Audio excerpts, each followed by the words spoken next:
Hallelujah. Thank you, Jesus. Thank you, Jesus. Shall we all close eyes? Father God, we thank you. We praise you for this wonderful day. Thank you, Lord, for being with us in every situation, in every circumstances. Thank you, Lord, for taking complete control of this morning session, for teaching us so many truths. Thank you, Holy Spirit, for revealing so many mysteries out of the scriptures from the written word of God. Thank you, Lord. You know, Lord, what exactly we need. You know, Lord, what we are going through. Thank you, Father, for looking and putting your focus into my life and seeing what I am lacking in and filling my life according to my need, O Lord. Thank you, Father, for helping me to grow my relationship with you, Lord. Lord, we might have a different kinds of desire for our life, which would be based on this world. But Lord, help me to change this desire into your desire, and to know and to seek and to discover what you want me to be, what you want me to speak, what you want me to become. Here we are, O Lord, like an empty vessel in front of you. Thank you for filling this life, filling this heart with your words. Help us, Lord, to understand what we have stored in our heart. Help us, Lord, to show us through your word if we have stored anything which is not from your word into our heart. Help us, Lord, right now from your word to renew this heart, to change my desire, and to replace all the negative things which is there in my heart into your words. Thank you, Holy Spirit, for taking complete control of everything. Holy Spirit,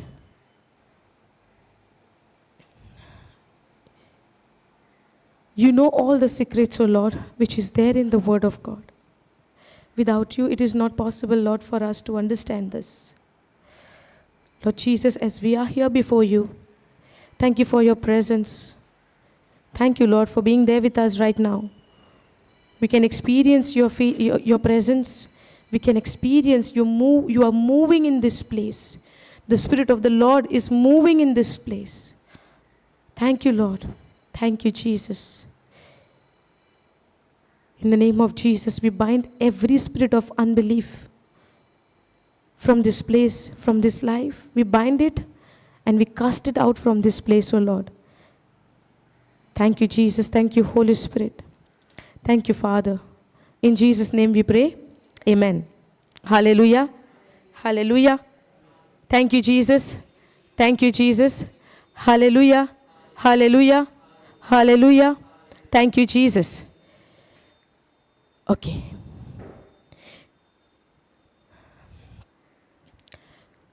When we get hurt, when we get pain, where we store all the things? Huh? Mind. Heart. Heart, mind. Some say heart, some say mind. Where we store? In the treasure box, right? Okay, when we have gold, when we have money, when we have diamonds, valuable things, where do we store? Where do we store? In the locker, in the treasure box. Yes or no? It is where it is safe. Yes or no?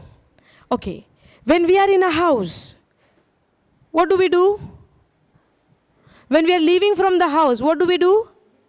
We lock it. We keep it, the things from the house, we keep it safe. We are very protective about our belongings, about our things. Yes or no? Yes? Gold also, if we have little more, we go to the bank, we put it in the safe, we keep it in the locker. Where it is safe, nobody can come and take it. The voice was not coming earlier. So I see the difference now. Okay. So we keep it safe. To keep our gold, to keep our belongings, to keep our valuable things, there is a place called locker where we keep all our treasure. In the same way, my heart is a treasure box, where I store the,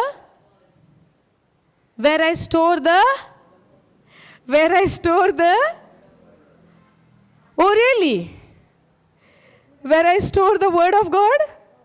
Tell.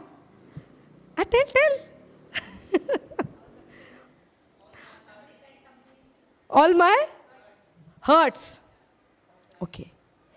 So, some are saying all the bitterness we store in the heart. Some are saying all the hurts we are storing in the heart. But my heart is a treasure box, no, where the good things are to be stored. But what am I doing? I'm storing all the bad things. But when it comes to the worldly things, what I'm doing? I'm storing in a locker, in a treasure box, all my valuable things. Yes or no? The valuable things I'm storing in the treasure box. The worldly things I'm saying. Are you all storing your valuable things into the dustbin? Into the garbage bin? Why? That is not the place for the valuable things, right? What will go into the garbage dustbin? What will go in the bin? All the dirt, all the waste, all the stinking things, all the unwanted things. Yes or no? Where we are storing the dirt? In the garbage bin, in the dustbin. Yes or no? Or are you walking, you see the dustbin. You take your wallet and you throw it in the dustbin? Will you do that? Your purse, where you put on your shoulder, you will take it and put it in the dustbin where you see the dustbin? Or when you see the dustbin, you will open your bag and you will see if there is any wrapper of chocolates and tissue and all of those things, and take it and put it in the dustbin. The things which is not needed in your valuable bag where you store your money and your belongings, if there is something dirty in your bag, when you see the dustbin, you check it in your bag. Yes or no? You will open your bag and you will check what is unwanted. You will take it and you will put it into the dustbin. Yes or no? In the worldly ways, we are perfect. 10 on 10. Correct? But now when the question comes, in the treasure of my life, in my heart, what do I put? Hurts, bitterness, anger, offense, strife, jealousy, unforgiveness. So these are all good things. These are all good things. These are all evil. We know the truth, but still we are storing all the unwanted, dirty things in our heart. Yes or no? Otherwise, sometimes how we say, oh, heart? No, heart is the clean area. Only my mind is wrong. Heart is the best place. Yes? But we keep the hurt in our heart. We keep the hurt in our heart. Okay, go to Luke chapter 6, verse 45.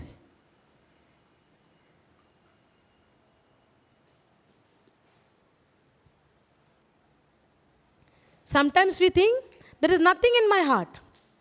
All good. But the action says something else. Sometimes I would say, I have forgiven that person. I have nothing to do with that person. But when I look at that person, what happens? All the wounds are becoming now fresh. It's becoming alive. Yes or no? Maybe years and years, somebody must have hurted us. Yes? Somebody must have done something and we are hurt from that person. And now you have forgotten. It's been very, very many years past. And now maybe after 10 years, 20 years, 15 years, you see that person. What happens? We remember all the things what that person has done. Does that mean I have really forgiven that person? Does that give me courage to go and hug that person? I think the mic is off. Okay. Hallelujah. We will remember, no? All the things. Yes or no?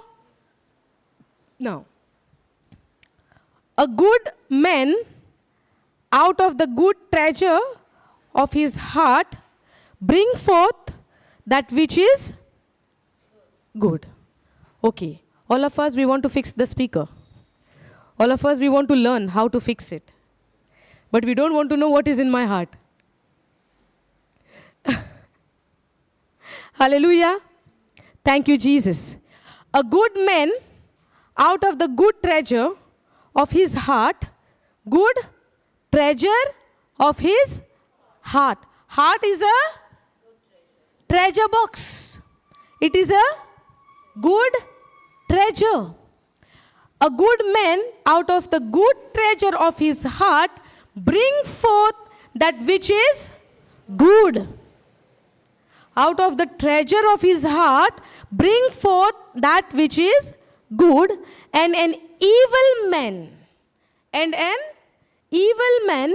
out of the evil treasure of his heart. This heart can be good, this heart can be also evil. This heart can be good, this heart can be also evil. A man out of the evil treasure of his heart bring forth that which is, go down, which is evil. For of the abundance of the heart, his mouth speak. Out of the abundance of his heart, his mouth speak. For example, when somebody hurt us, where does the hurt goes? Where it gets stored? Where it gets stored? Only in the mind? Where it is getting stored? Are you all there with me? Are you all there with me? Hallelujah. Okay. So, when somebody do something to us, where it gets stored? In the heart. So, where do I need the healing? In the mind. Because my mind and my heart is interconnected.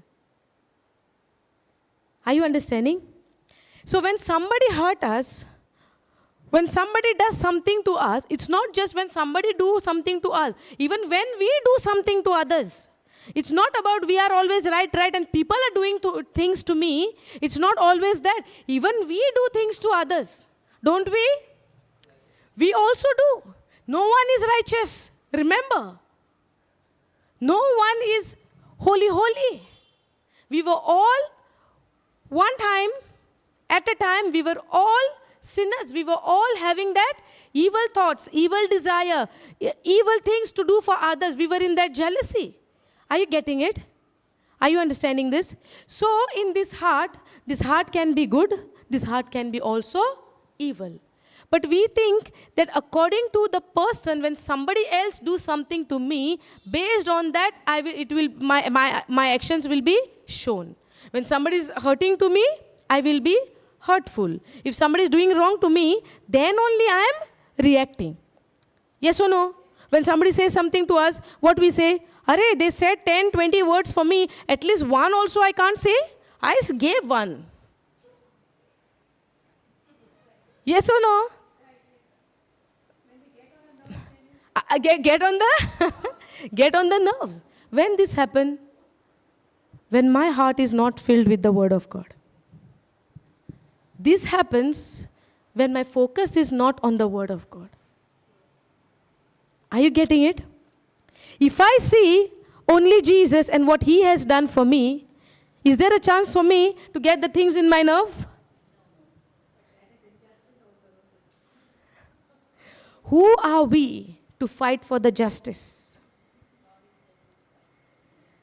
Who are we? Bible never said you fight for yourself. God never said you fight for yourself. When Jesus also came, he did not fight for himself.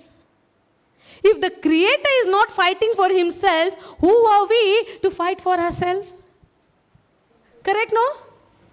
No, this is not a mirror which is showing me. Yes or no? But the world will tell me, why you kept quiet? You had not done, no? You should have given nicely. So next time they will not come to your way. They will not come. But it is went in the account that the devil is waiting now. Where next I can put her in trouble? Because for the first attempt, she fell. Now I am preparing for the stronger attempt for her to put her in more trouble. You know, when we do something wrong for the first time, little hesitation, little fear will be there. But when I do it for the second time, no, there is no fear. When I do it for the third time, no more fear, nothing. When I do it again and again, no, it becomes like a normal thing for me. Because now this heart is already become hard. This heart is become a hardened heart. First time, little fear. Oh, this is wrong, I feel. You know, I will feel. But when I do it, finally I did it. For the second time, there is no problem for me in doing that. For the third time, no problem in doing that. And later on, it will become like a lifestyle for me. When somebody comes against me and I have not done anything wrong, I said, why I should take yours? Why I should listen to you? I have not done anything wrong. Then who told me to keep quiet for you? I will give you back. One time you give back. Then other time when somebody else come against you, now you are experienced in that giving back. You are very experienced. And now you become so experienced in fighting and giving back that somebody else also, when they need help, no, they will take you to fight. Because people also now know you are expert in giving back.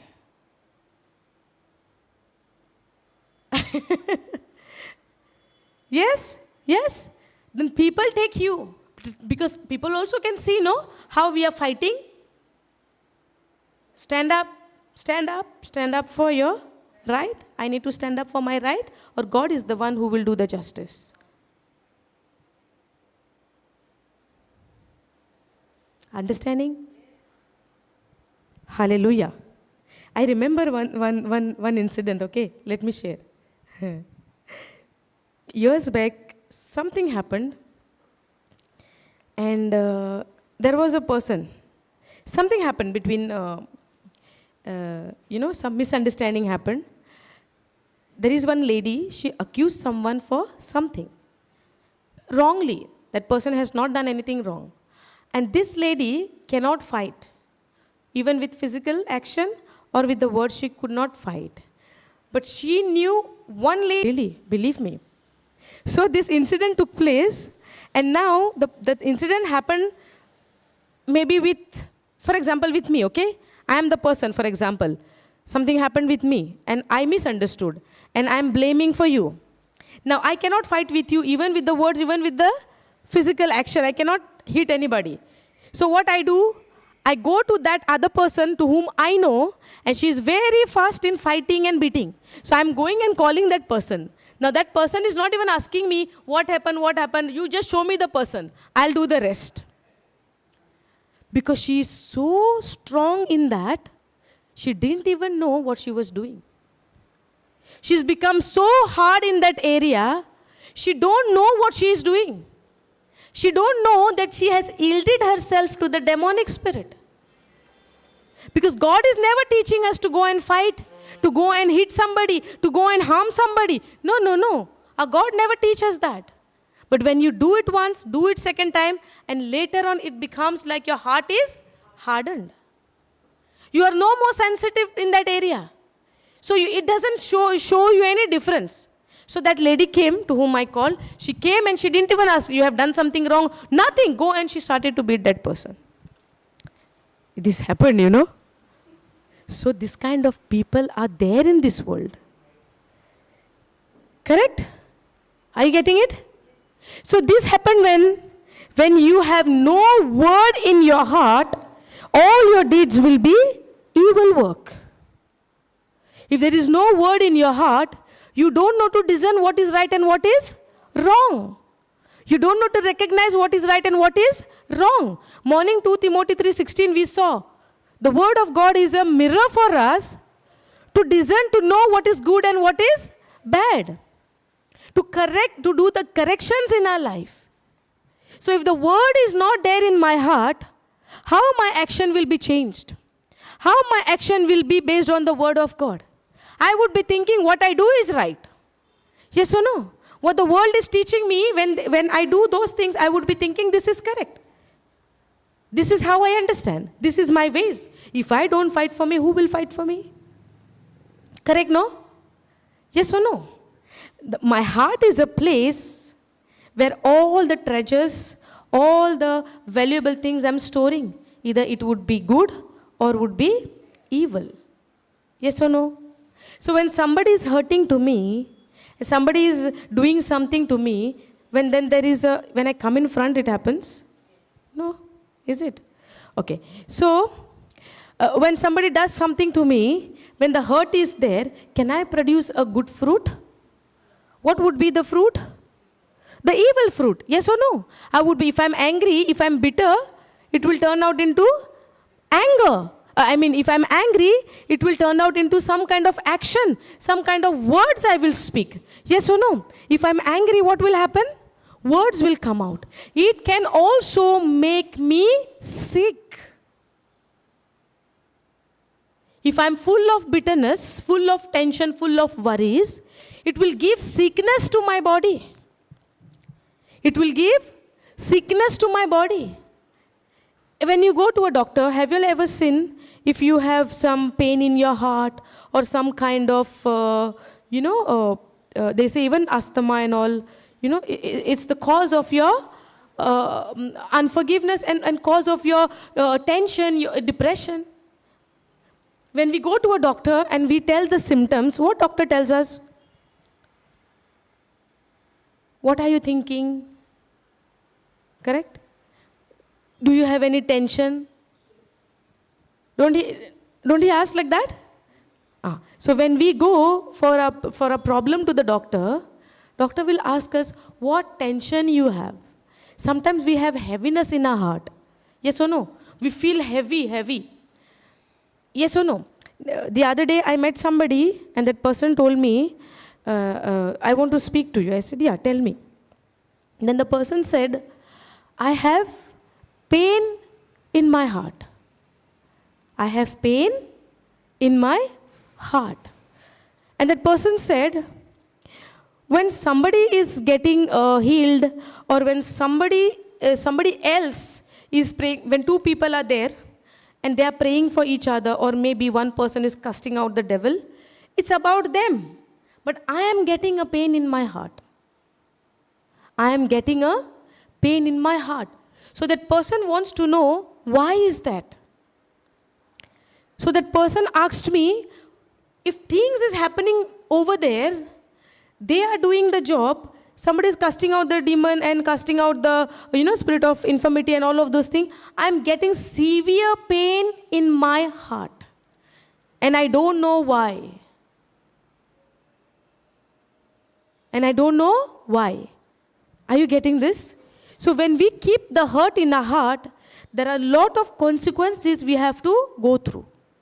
So I asked that person, do you have any unforgiveness in your heart? That person said, no unforgiveness. Then I asked, did anybody hurt you? That person said, yes. Is it really hurtful? That person said, I'm very, very much hurtful in my heart. So much I'm trying, but the other person is not understanding me. And it is hurting me so much. And I cannot let it go. I cannot let it go. Now what is there in the heart? What kind of spirit? Anything which does not align with the word of God, anything, spirit of bitterness, spirit of strife, jealousy, unforgiveness, hurt feeling, these are all evil spirit. It will look like outside what you know. I am not doing anything wrong to others. I am hurt in my heart. I am not causing any problem to others. So how can somebody call it evil? Can happen? Can people think like this? I am not a cause for anybody's problem. I am not even doing anything to others. I am not even saying bad words to others. I am only hurt in my heart. Somebody did something to me and I am hurt. That bitterness also what we keep in our heart, right? That is the spirit of evil. That will give us sickness. That will give us pain. That will give us worry. That will give us anxiety. That will give us all kind of disease. Most of the time we see the sickness in our body because of bitterness, unforgiveness, worrying, thinking, depression. Are you getting it? So it all starts from our heart. When somebody says something, we are thinking it's only here. No, but it's deep inside. If it is only here, we can forget it very quickly. But when it goes to your heart, simply it will not go out. It will not leave us unless we use the word of God and replace our mind from the evil to the word of God. Are you getting it? The heart is a place which I need to keep it very, very safe, very, very, by understanding the word of God. I need to protect this heart. I need to guard this heart. God will not do it. I have to guard this heart. I need to make sure what kind of messages I'm receiving inside. God has given me a choice to accept it or to reject it. Are you getting it? Okay, go to Proverbs 4:23.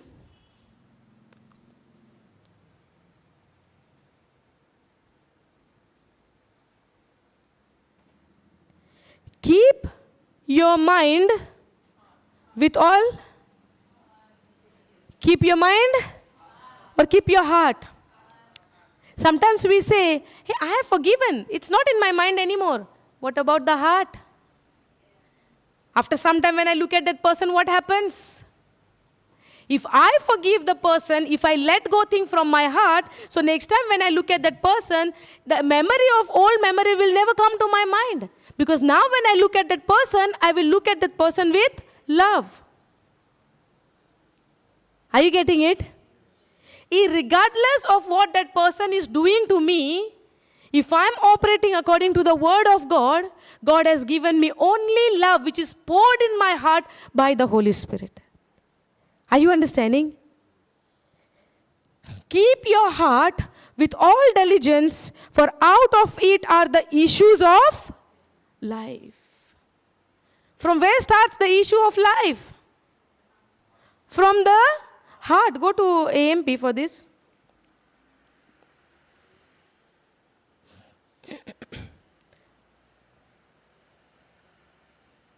Go NLT. Guard your heart above all else.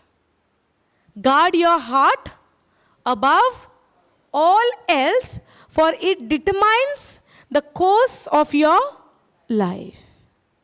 We need to guard. God will come and guard my heart, or I need to guard my heart? I need to guard my heart above all else. Because from there starts the issues of my life. If I go into anxiety, I will experience sickness in my body. If I'm angry with you and keep all the bitterness in my heart, you will not face the sickness. I will go through a sickness. But in natural, in outside, if I see the action, I would say, okay, I'm angry with her, but I'm not showing it to her. So no problem. But I'm getting sick from inside. Getting it? Understanding? Now, guard your heart above all else, for it determines the course of your life. Out of the abundance of your heart, your mouth speaks. So I need to make sure what things I'm putting in my heart. I cannot say, no, I did not do anything wrong. They do it, that's why I am hurt. But if I allow this hurt to take control of my mind and of my heart, then it is I am who is responsible, not the person who is hurting me. Not the person who is hurting me. Are you understanding? So it's nothing to do with the person who comes and hurt me. Many a times we go for a counseling. Many a times we go and share the things with others. When the moment we open our mouth, you know what we say? What people has done to me, we are speaking that. Correct? What people, others has done to me, we are speaking that. And there is no problem. Unless I know the word of God. But the day I know the word of God, it is not that they have to change, it is that I have to change. If I'm trying and if I'm coming here and saying some bad things for you, and if you say as much as you want, it's not going to affect me because I have my heart has been filled with the love of God by the Holy Spirit. So it's not going to affect me. So whatever I say, it will come to you, it will go in your heart. No, because your heart is full of love. Your heart is filled with love of God. Are you getting it? Sometimes happens that we want to make friends, right? Don't we? Y'all don't like to make friends? We like to make friends, right? Sometimes we want to make friends, but we are very choosy. Isn't it? We go and make friends with anybody. Then what do? Say. What do? We go and make friends with anybody. What do? We choose who we like. We choose the one who we think, oh, this is my type, this is my category. So let me choose this person. Correct? Or we go and make friends with anyone. No. So we choose.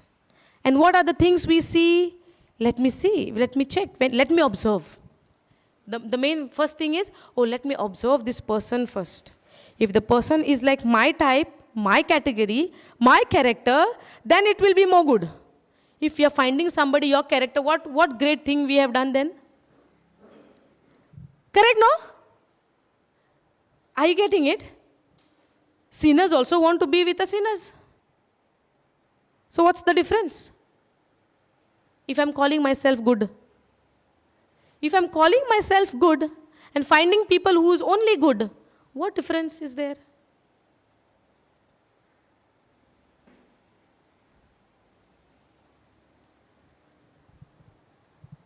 Am I confusing you all? Are you all understanding? So when we choose people, we become choosy and we are looking at people who is my type, who is my kind, who is like my character. So if I choose somebody who is like my character, then the flow will go very good. Yes? If everybody choose those type of people, then what about those people who are a little weak, who need people's help to grow in their life, to come up in their life? Sometimes we need, right? Now, even to learn the word of God, we need somebody to come and preach the word, correct? If nobody was there to preach the word, how will we believe in the message? Who will come and preach the message for us? Yes or no?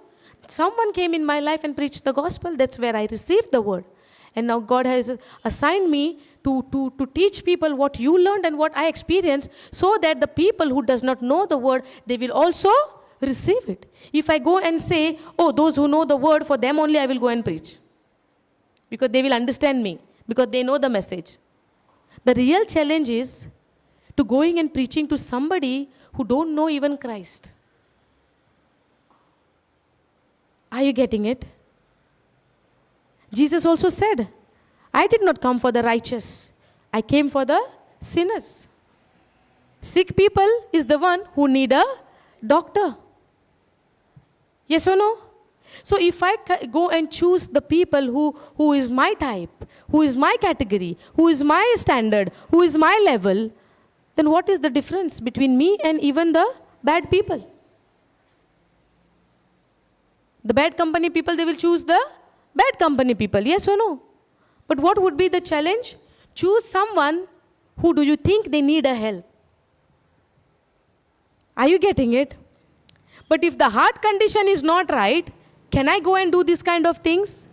If the word of God is not rooted in my heart, can I go and do these things? Are you understanding? And then what happens? When people are not giving attention to us, when people are not giving their reaction to us, we will also say, oh, if they don't want to be with me, I will also don't want. Okay, I also change my way.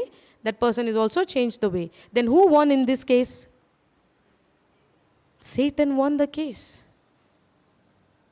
Are we here to make him the winner? Or are we here to show him his place? By winning people's life with love. Now the battle is always in our life is what? We are always complaining. We are all the time saying, people, they have did this to me. They have rejected to me. I could not control. Then I also fought back. And I also said something back. This is the only thing which is happening in our life. Why do we get depression? Why do we get anxiety? Because we are hurt somewhere in our heart. And when we get hurt, these hurts are coming not because of the written word of God, but these hurts are coming because somebody has done something to me. So it's always related to, and it's about somebody has done something. Somebody have said something. Guard your heart above all else, because from there starts the issues of your life. Hallelujah. Hallelujah. Thank you, Jesus. Thank you, Jesus. Those who are sleeping, say hallelujah. Those who are not sleeping, say hallelujah. Hallelujah. Thank you, Jesus. Can we go to Proverbs 17?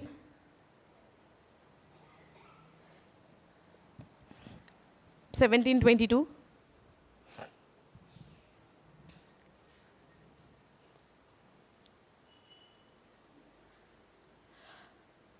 A cheerful heart is good medicine, but a broken spirit saps a person's strength.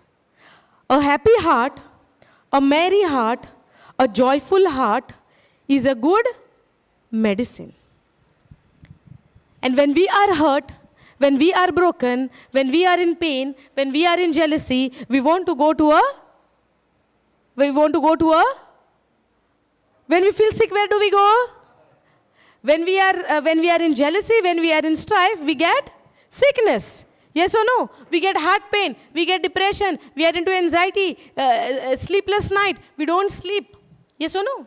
Sometimes standing only we are lost somewhere. Why? Because we are thinking and thinking and thinking. Mind is controlled by the negative thoughts. Mind is controlled by the evil thoughts. Mind is controlled by the problem, what is happening in my life. But a cheerful heart is a good medicine, but a broken spirit saps a person's strength. Go KJV.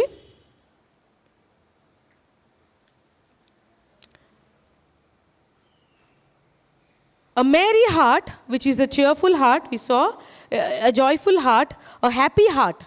So this heart needs to be joyful, cheerful, happy. Are you understanding? A merry heart is a medicine.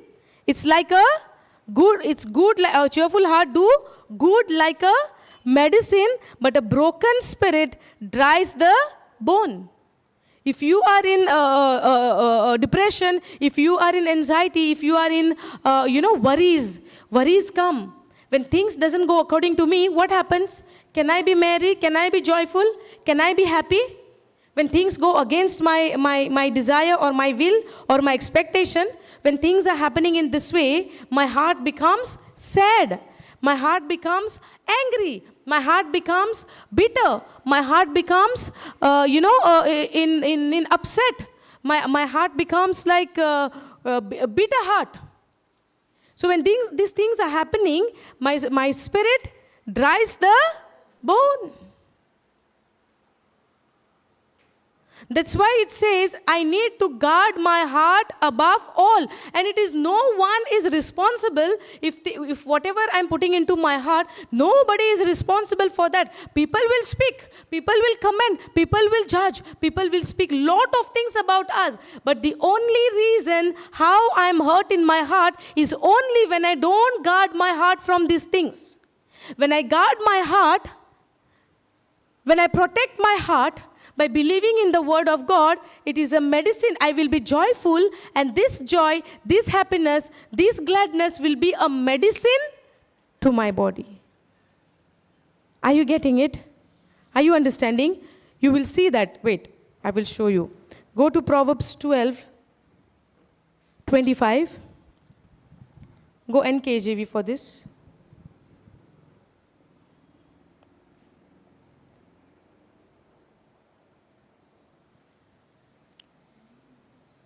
Proverbs 12:25. See. Anxiety in the heart of man causes anxiety in the heart of a man causes depression. Are you getting this? So it all, yes. Yes, brother. Actually, this is to every one of us to know. Because all the answers for our question is in the written word of God. Anxiety in the heart of man causes depression, but there is also good news. But a good word makes it glad. And every word of God is a good word. I have no need to consider myself and decide. I need no need to me. I should not consider myself what people are calling me. Because if I consider what people are saying to me, I will be in anxiety and it will be caused into depression. But I need to consider, I need to see what my God has said about me. What my God has said about me. So if the anxiety brings depression to my body, if anxiety causes anxiety in the heart, not in the mind, in the heart. This anxiety comes in the heart only when I have something, bitterness, anger, strife, lot of things which is not from the kingdom, all those kind of spirit. When I keep it in my heart, it causes to depression. Hallelujah. Thank you, Jesus. Praise you, Jesus. Hallelujah. Hallelujah. Hallelujah. But a good word makes it glad. Are we all the obedient children of God? Are we all the obedient children of God? Yes or no? Yes, no, brother? We are all children of God. Okay. Can we do a little exercise? Can we confess these 2 lines? All of us? I am the body of Christ, and Satan has no power over me. I am the body of Christ, and Satan has no power over me. I am the body of Christ, and Satan has no power over me. I am the body of Christ, and Satan has no power over me. I am the body of Christ, and Satan has, say it, I am the body of Christ, and Satan has no power over me. I am the body of Christ, and Satan has no power over me. Say, I am the body of Christ, and Satan has no power over me. Say, I am the body of Christ, and Satan has no power over me. Say, I am the body of Christ, and Satan has no power over me. I am set free in the name of Jesus. I am set free in the name of Jesus. I am set free in the name of Jesus. I am set free in the name of Jesus. I am the child of the Most High God. Hallelujah. Amen. Thank you, Jesus. You know, when we confess the word of God, and And when we say, I am the body of Christ, Satan has no power over me. When we say this, every word of God is living, active, powerful, operative, energizing, and it's a double-edged sword. Every yoke of the enemy is getting destroyed when I say, I am the body of Christ. God wants to give me all the good things from His kingdom, and He has given me. But the prince of this world has blinded my eyes to see what blessings has deposited in my account. But the only way to make expose the plan of the devil is to speak the word of God. When I say, I am the body of Christ, I am declaring the word that I am the body of Christ. And when I am the body of Christ, Satan cannot have power over me. His plan is only to bring destruction in my life. Devil's plan is only to bring destruction in my life. But God's plan is to bring healing, deliverance, goodness, salvation, all the good things which is from His kingdom He has deposited in my life. Are you getting it? Are you understanding this? Yes? So as we say we are the children of God, we belong to His kingdom. Are you understanding? All the inheritance which we have from our Father is us. But for that I have to know my identity, who I am in Christ Jesus. Yes or no?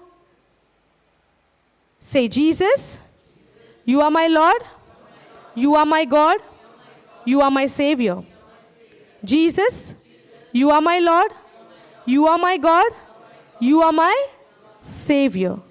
Thank you, Jesus. Thank you, Jesus. Hallelujah. Okay. So we are seeing here in Proverbs 12:25, anxiety in the heart of man causes depression, but a good word makes it glad. Now, okay, I want you all to write down.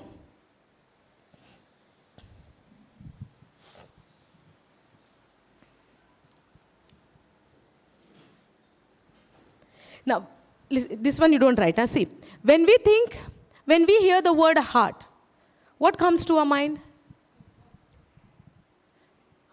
Yeah. When we say heart, what comes to our mind? Heart is a place where Yeah, but physically when we say heart is the one which beats, no? Pumping. So when it comes to heart, we think only heart is that. But heart is the innermost, the inner core of a man. And that is a treasure. That is a treasure box. That is a place where we store the treasure. If we keep the anxiety in our heart, it will cause into depression. But we see in Proverbs 17,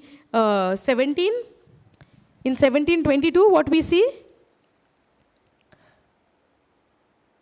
In 17:22, see, but a merry heart, a joyful heart brings, a merry heart do good like medicine, but a broken spirit dries the bones. You see here, the joyful heart, the cheerful heart does good like medicine. But if we have anxiety in the heart, it will cause into depression. I would say, if I'm in depression, my family is a cause.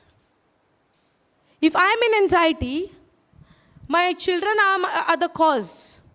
If I'm in a problem, my neighbor is the cause. Because they make a problem for me, I'm in this state. Because they did something to me, my situation has become like that. But I go into problem, I go into sickness, I experience sickness in my body, not because they have done. It is because I have anxiety in my heart, it will cause into sickness. We have a beautiful, example where sister always give us. You must have heard about the pus. She give the example of a pus in the body. You all have heard, no? Last time also. So what we are learning from that, if we have a pus in the body, in the wound, and when somebody comes and press, what will happen? It will not pain? When you have a pus, if you have a pus in your hand, if I come and I press you, it will pain, right? Now, it will pain because there is a pus. Is it? Or it will pain because I am pressing it? I am pressing, no? But if I press on the other side, it will pain? No. So if I am pressing on the left hand side, it pains. On the right hand side, when I press, it will pain? It will not pain. Because the pus is there. Now, because the pus is there in the wound, in the hand, it will pain. It is not because I am pressing. Agreed, no? Or is it because I am pressing? In the same way, if there is a hurt in my heart, it will cause into sickness. If there is depression, anxiety in my heart, it will turn into depression. Now this anxiety I received, I got it in my heart, not because other person said something to me. The reason why I am having a sickness is not because somebody came and hurt me. The reason I am experiencing sickness in my body is because I have allowed this problem to get into my heart. Is because I have allowed this situation to go in my heart. Above all else, guard your heart. Above all else, guard your heart. Why the word of God is telling us guard your heart? Because the issues of life starts from there. Your mama, when she says something, you get hurt, no? Then you get angry, no? Yes or no?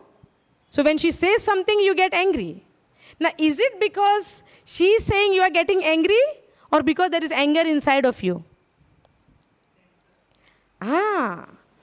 You get angry not because mama is saying something. We get angry because there is anger somewhere in my heart. So I need to get rid of my mother, or I need to get rid of that anger which is there in me. Where do I have to do the work? Mama, you have to change your attitude. You have to change your words. Is it that? Or I need to get rid of that anger which is there in my heart. Just the way we have taken the example of that purse. Now when somebody comes and press on that hand, it's not the problem with the pressing. It's the problem with the purse. So I need to get rid of that purse. I need to get rid of that anger which is there in my heart. Then only I can rejoice. I can be joyful. I can be happy. I can be... A merry heart does good like medicine. It will not end up into depression. It will not end up into sickness if I am joyful in my heart. If I am happy in my heart. If I am rejoicing in my heart. So if there is anxiety in the heart, it will turn into sickness. It will turn into depression. Are you understanding? Now, go Proverbs 15, 13. 13, 1, 3. Are you getting this? Hallelujah.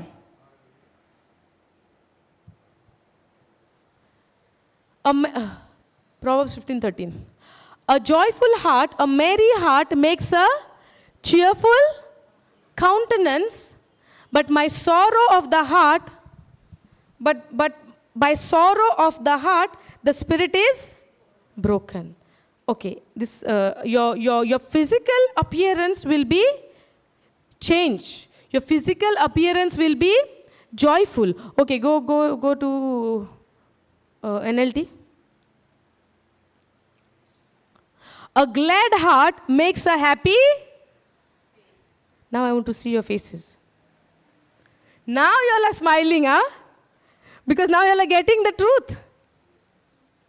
Some are still not smiling. I don't know if I am the cause of this. So some are still thinking in the past. These are the truths. We need to change our life based on this truth. Because when you are happy in your heart, it will show on your face. And it will be constantly, continually. We can make it. If I'm faking, it will be for a while and it will be gone. If I'm trying to show it to others, to show them that I'm happy, after some time I'll forget and go back into the same boat. But if I'm happy, and the reason of my happiness is because I have a glad heart, a cheerful heart, a happy heart, it will be constantly. It will be consistently. It will be always. It would be always. But the moment I shift my focus and I see what is happening in my life, my face will not be happy anymore. But if you are glad from your heart, if you are happy from your heart, have you seen that doctor is doing the that laughing activity? What do you call that? Laughing therapy. They say, have you heard? Have you seen? I've seen in the TV.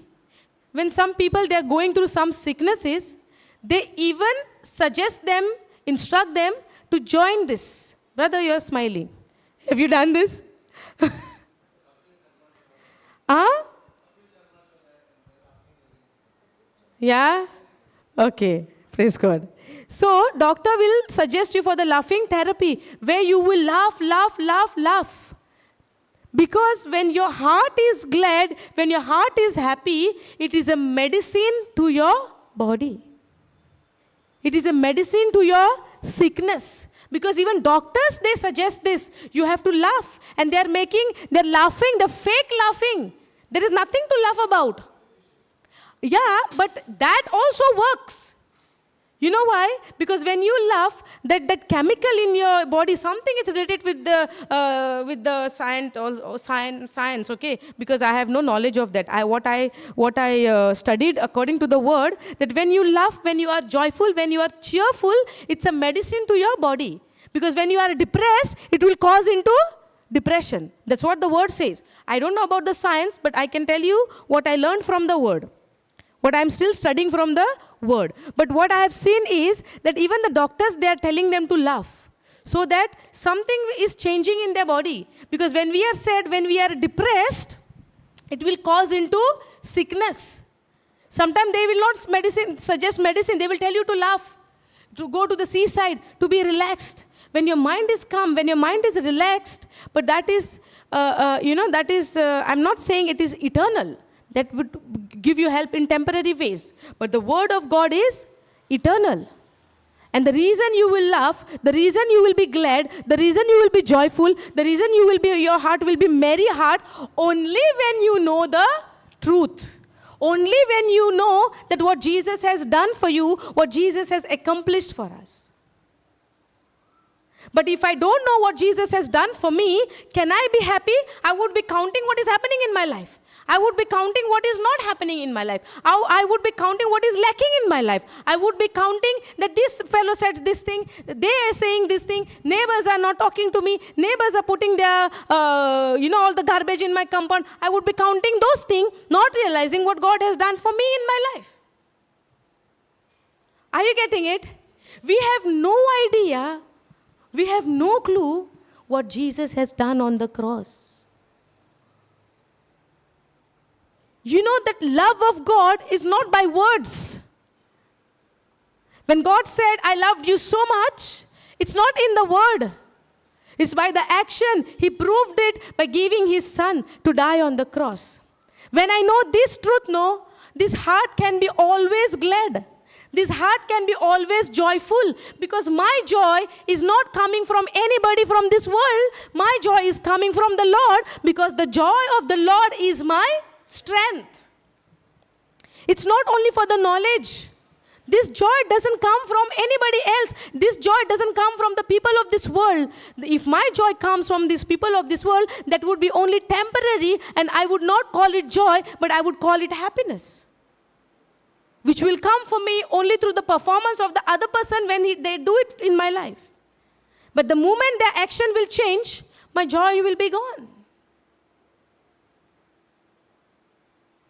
The other day, I can give my example. And I'm not ashamed to give this example, If led by the Holy Spirit, because if I don't share this, because I want to share it, I want to say it. You know why? Because I went through this. Day and night, we are listening the word of God. Day and night, we are soaked ourselves in the word of God. But then came a point where something happened when conversation took place between me and my husband. He said something. He did not meant it to hurt me. He did not said it to hurt me, but I was hurt. A few days back, it happened. And I was hurt. And I was saying, how can he say this to me, at that very moment, I did not even realize. My joy doesn't come from him. My joy comes from the Lord. So if these two words from him or from anybody can put me down, then where I'm standing? Where is the word of God? But praise be to God, the Holy Spirit convicted me at that very time that your happiness, your joy does not come from the people from this world. But your joy, your happiness comes from the Lord. And the moment I understand this, that the thief is come now to steal, kill and destroy, immediately I began to speak in tongues.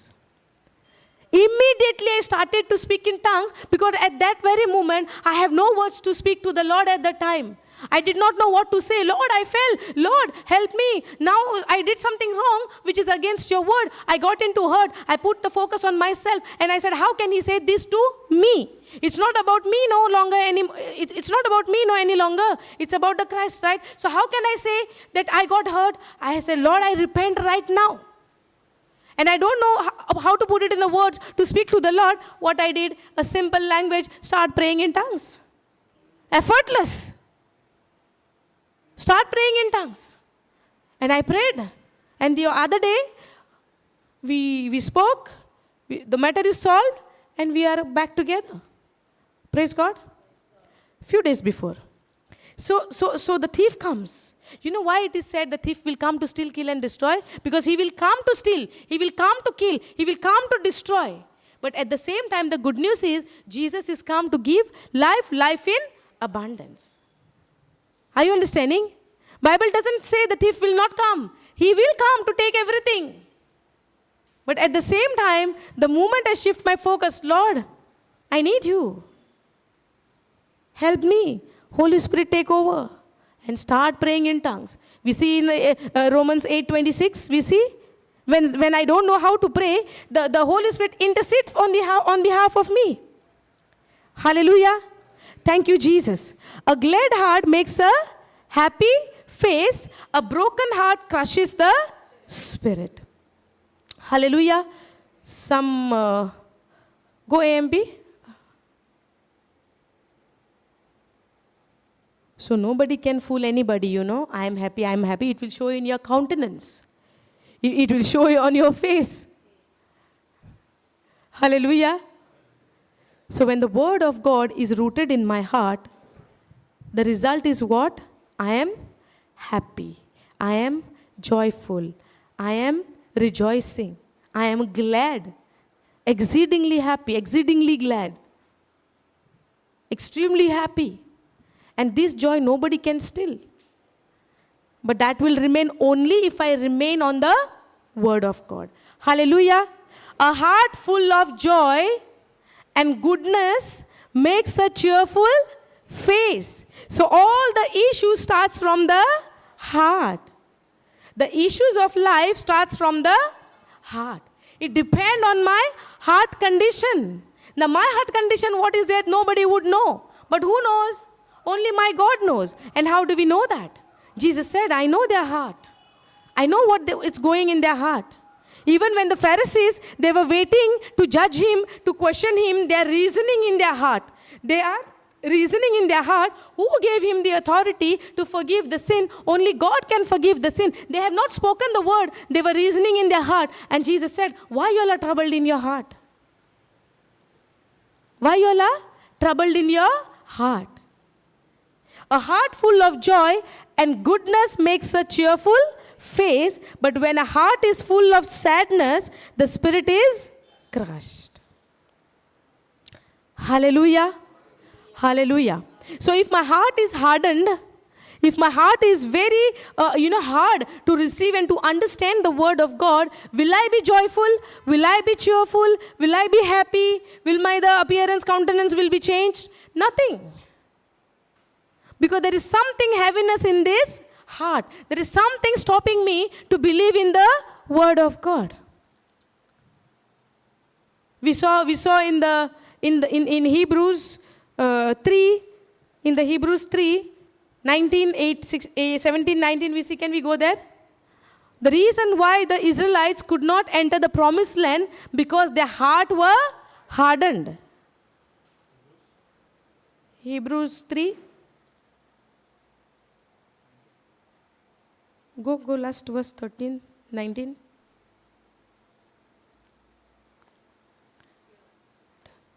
Okay, go 18.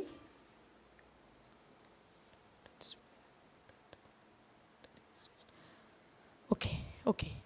We see here, go KJV.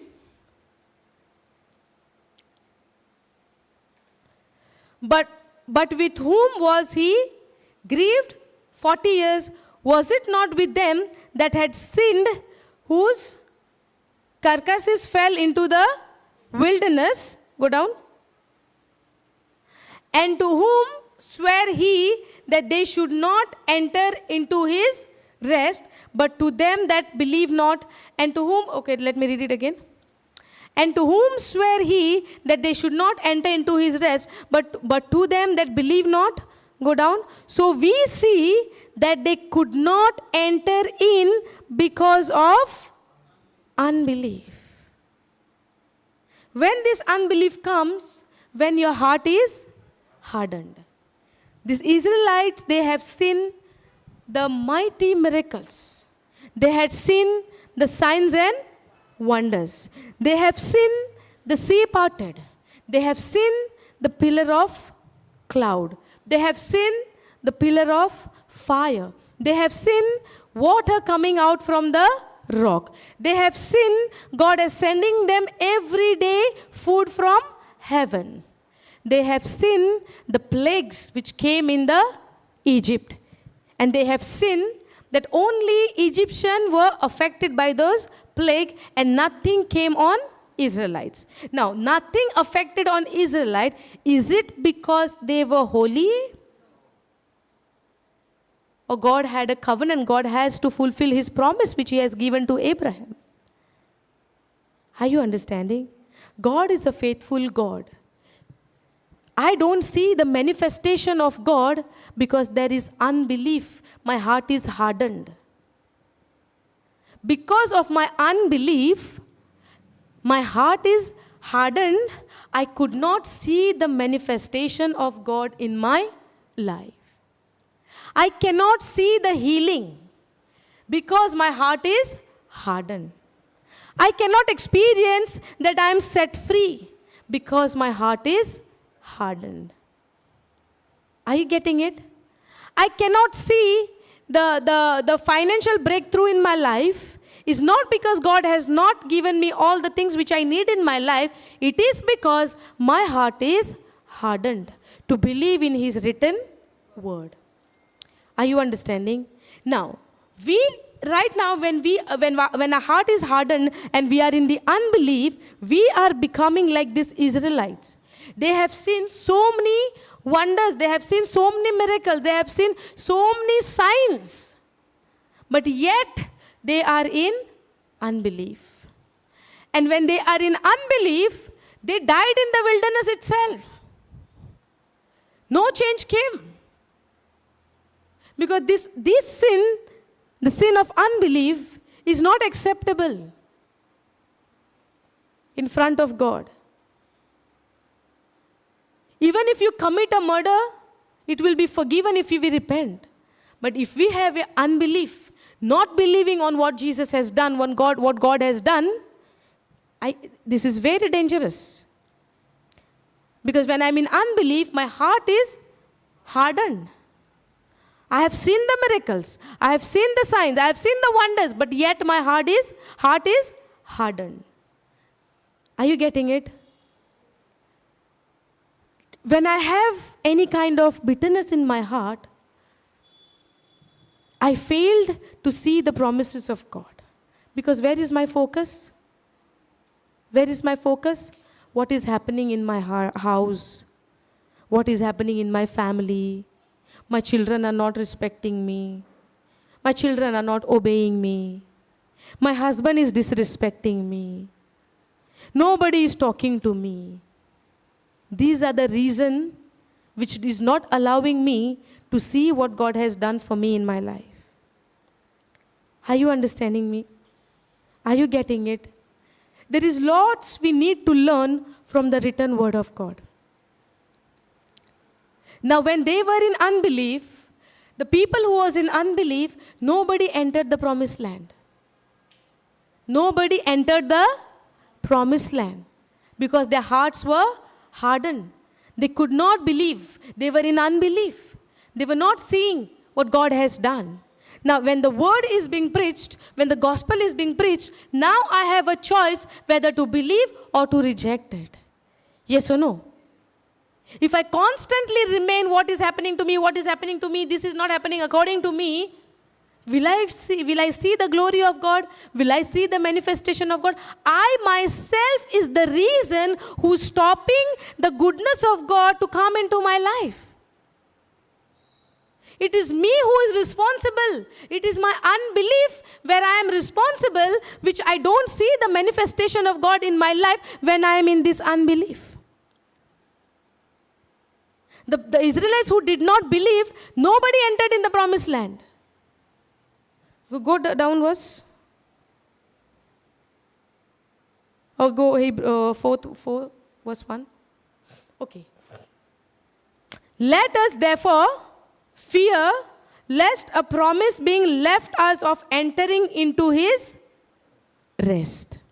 Let us therefore fear lest a promise being left us entering into his rest.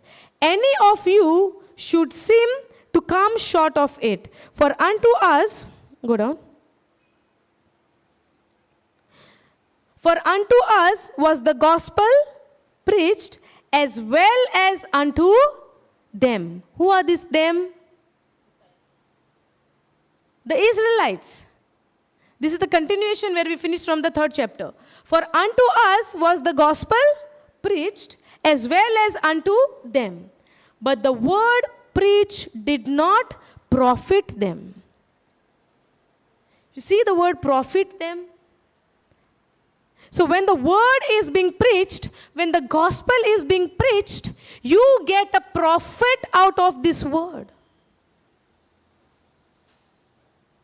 It's not just we are listening. There is something we are getting from this word. There is something is benefiting in my life from this word. And this will happen only if I pay attention. I would not see the change in my life unless I don't pay attention. Because when the gospel is being preached, there is something profit coming for our life. When the gospel is come to my ear, when I receive it, when I believe it, when I act according to it, there is a profit coming for me in my life. When they heard it, it did not profit them. And they died in the wilderness. It did not profit them.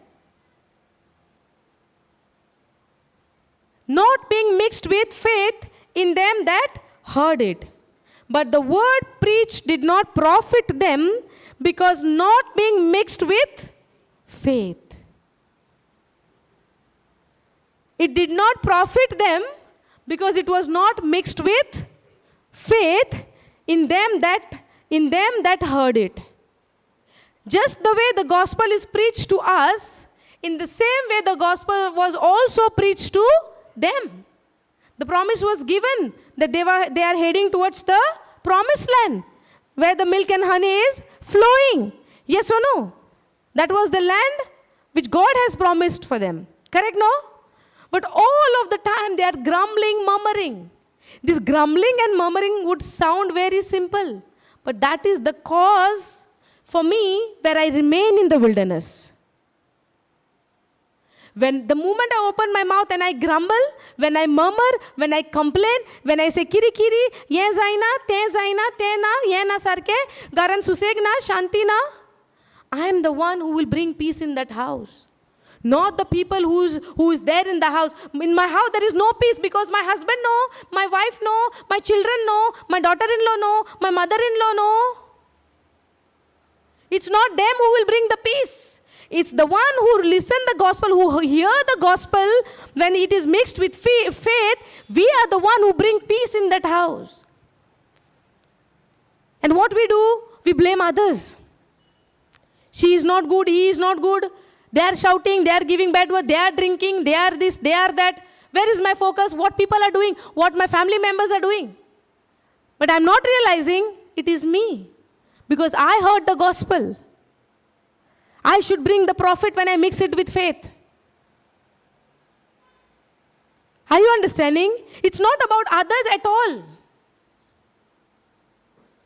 If one Jesus can win all of this soul, one person from the family cannot win the soul of this family? Yes or no? How many Jesus died on the cross? One Jesus died on the cross.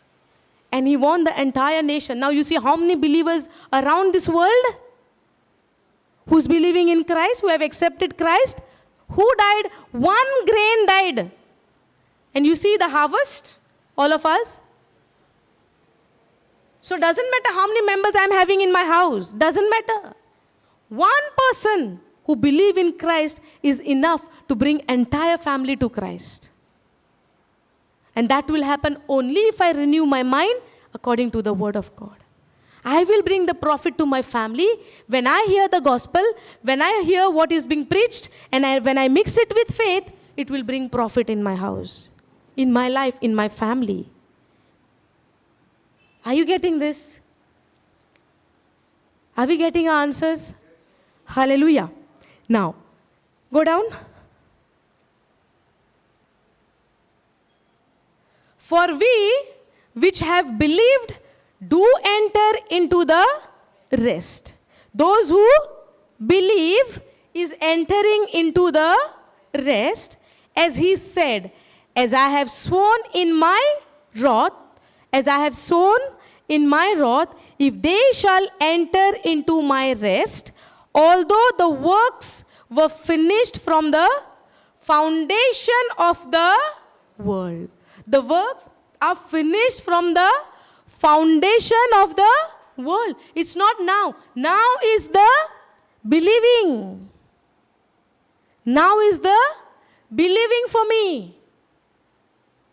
And to mix it by faith, then only it is going to profit me. For we which have believed do enter into the rest. Those who believe will do enter into his, or we do enter into his rest, as he said, as I have sown in my wrath, if they shall enter into my rest, although the works were finished from the foundation of the world.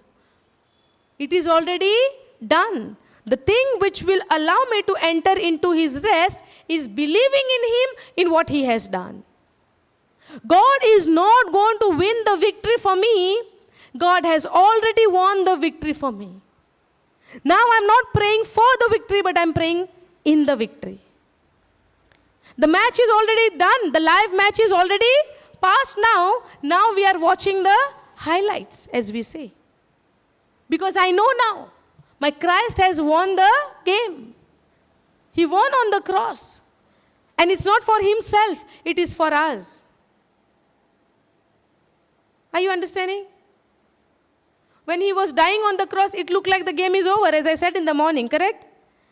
But when he was resurrected from the dead, then we understand. that it is already done. I only have to believe what Jesus has done, what he has accomplished. We had the teaching on spirit, soul, and body, right? So man is a spirit. Now whatever Jesus has accomplished, all deposited in my spirit.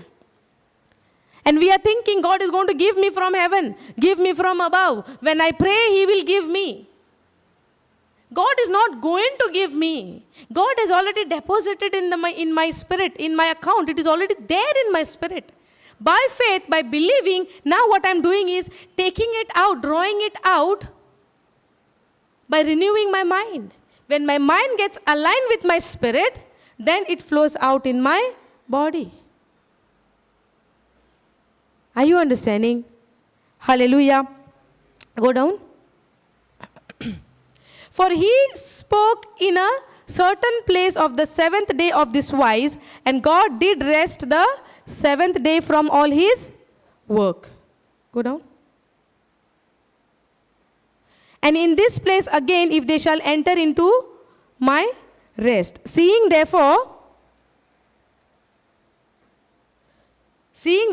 it remained that some must enter therein, and they to whom it was first preached entered not in because of unbelief. To whom it was preached earlier?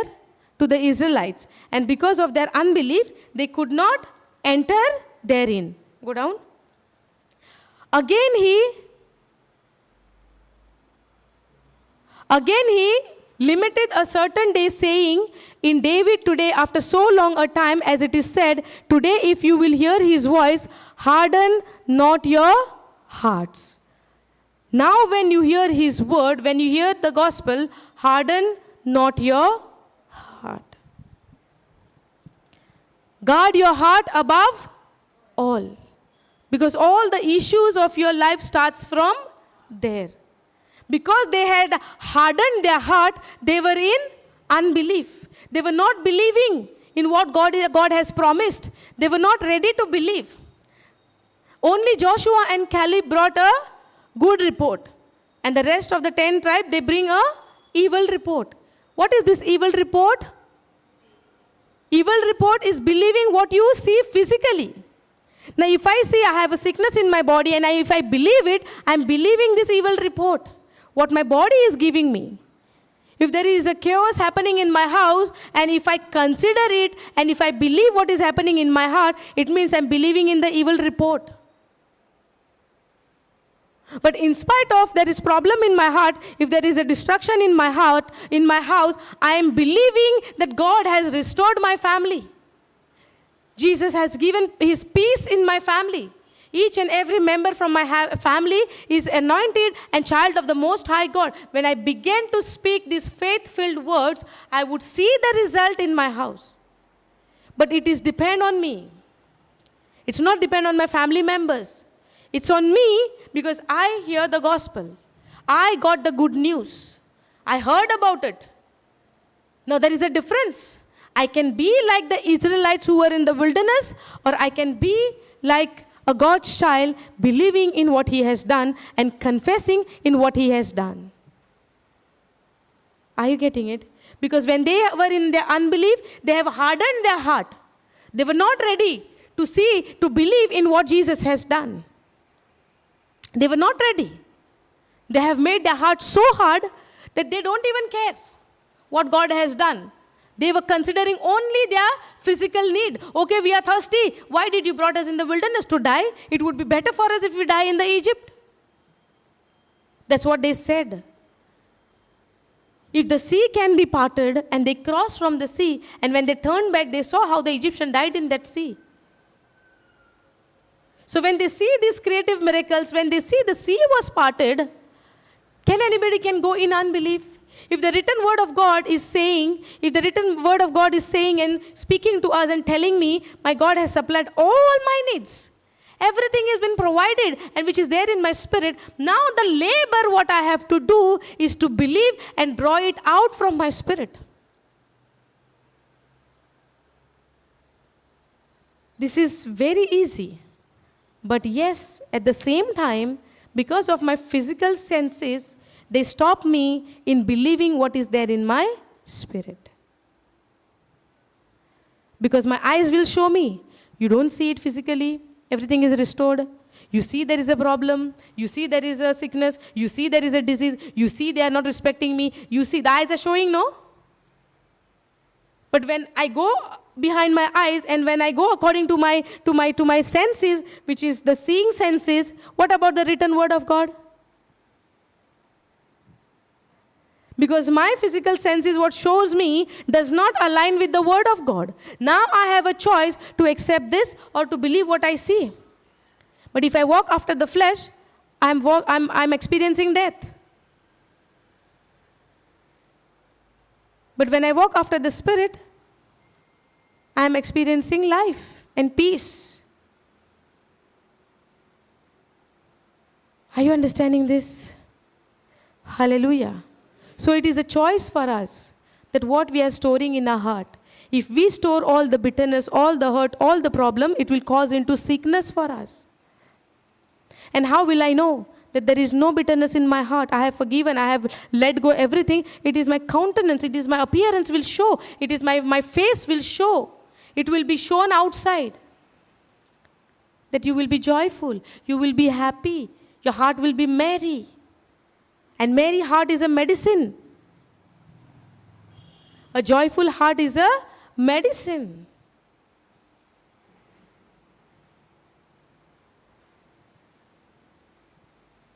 Most of the cases is the depression cases. Why it happens? Because we are considering what people are doing to us.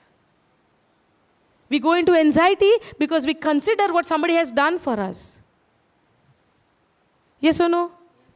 There is one more thing called when somebody is not doing anything for us, then we do something for others.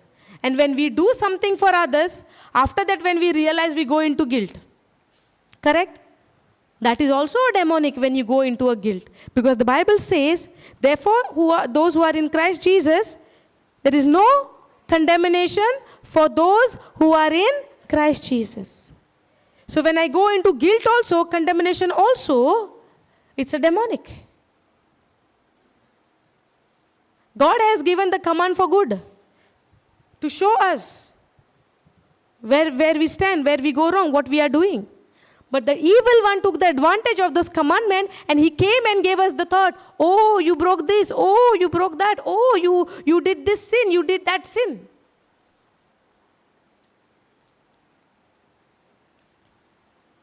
But when I consider what God has done for me, when I see what my God has did to me, when I see what Jesus has done on the cross for me, when I see he shed his blood, his precious blood he shed on the cross for me, and now I am covered by his precious blood. When I covered by his precious blood, the evil spirit cannot come and give me any thought. And even though if he comes and give me the thoughts, I have a choice to accept it or to reject it. That's what he said in the book of James. Resist the devil and he will flee from you. But before that he's saying, submit to God. Submit to God and resist the devil. Without you submitting to God, you cannot by your own strength, you cannot resist the devil. Because when I only know my identity in Christ Jesus, that's where the devil trembles in front of you. When you believe that the one who is in you is far greater than the one who is in this world. In the beginning, when Jesus was on the mountain, when the multitude followed him, and the crowd was in 1,000, and there was no bread. Correct? There was no bread. There was no food for them. And when Jesus said to the disciple, feed them, what did they say? Feed them? There are so many. Let them go and find their way. Let them go and find their food. Before it is dark, let them go. Yes or no? But Jesus said, what you have, bring it. And what they brought? 5 breads and 2 fishes. Then he gave thanks to the Lord and he broke the bread and he gave the food to everyone. So men, 5,000, and there were women and there were children. Now can you imagine 5 bread and man is 5,000 and the basket they gathered is The 12 basket. Are you getting it? Now, did the disciple have seen the miracle what God has done? Yes. Did the disciple have seen the first miracle where Jesus has turned water into wine? Yes or no? They have seen that. Now, go to Mark chapter 8.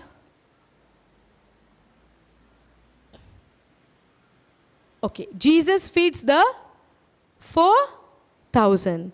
In those days, the multitude being very great and having nothing to eat, Jesus called his disciples unto him and said unto them, go down.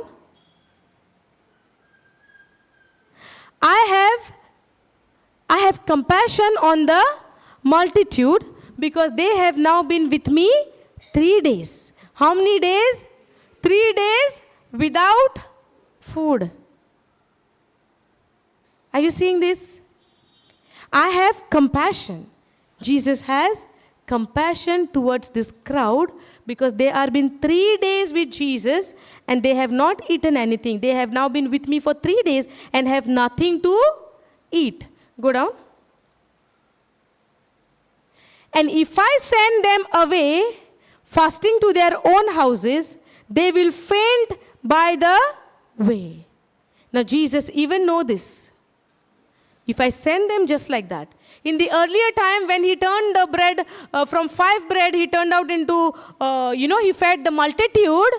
That time what the disciples said, send them away, let them go. Let them find their way. Now this time Jesus is saying also, if I send them away fasting to their own houses, they will faint by the way. So now disciple can open their mouth, send them away, because Jesus has already spoken about this. Now they cannot say anything. Correct, no? Because Jesus, remember what they have said earlier time. Send them. We don't have anything. Yes or no? Now, they will faint by the way, for divers of them came from far. Go down. Many of them came from far. And his disciple answered him, from where can a man satisfy this man with bread here in the wilderness? You see what disciples are saying? Are you getting this? Now I have shared with you all, earlier he had given thanks to the Lord with that 5 bread and thousands of people they ate and they have gathered the 12 basket of bread left over. So there is no lack in the kingdom of God when you believe. Are you understanding? But now at this time, his disciple answered him, from where can a man satisfy this man with bread here in the wilderness? You see what Jesus is replying to them. Go down. And he asks them, how many loaves have you? And they said, 7. This time, 7. And he commanded, go down. He commanded the people to sit down on the ground, and he took the 7 loaves and gave thanks and broke and gave to his disciple to set before them.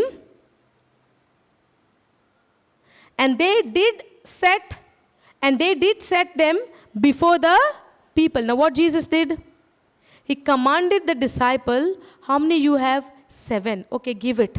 And make them all sit. Go down. And they had a few small fishes, and he blessed and commanded to set them also before them. So they did it and were filled, and they took up of the broken meat that was left 7 baskets. Go. And they that had eaten were about, this time 4,000, and he sent them away. Now, and straightway he entered into a ship with his disciple and came into the parts of a Okay, go down. Okay.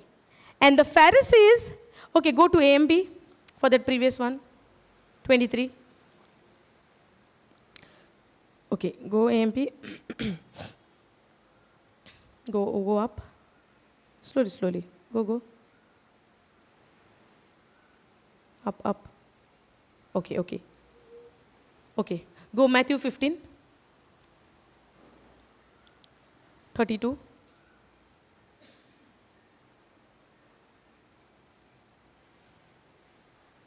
Okay, go down. Okay. See here, same story. Then Jesus called his disciple to him and said, I feel compassion for the crowd because they have been with me now 3 days and have nothing left to eat. And I do not want to send them away hungry because they might faint from exhaustion on the way home. Go down. You can go KJV, no problem for this. Okay, and his disciples say unto him, where should we bring all the bread? And all of these things we read, right? Go slowly down. Okay. And Jesus said unto them, how many loaves have you? And they said 7 and a few little fishes. And he commanded the multitude to sit down on the ground. And he took the 7 loaves and the fishes and gave thanks and broke them and gave to his disciples. And the disciples to the multitude. Go down. Where Jesus is saying the hardened heart, it's there somewhere. Maybe in the Luke. Okay, I will show you. So what I was showing you is over here.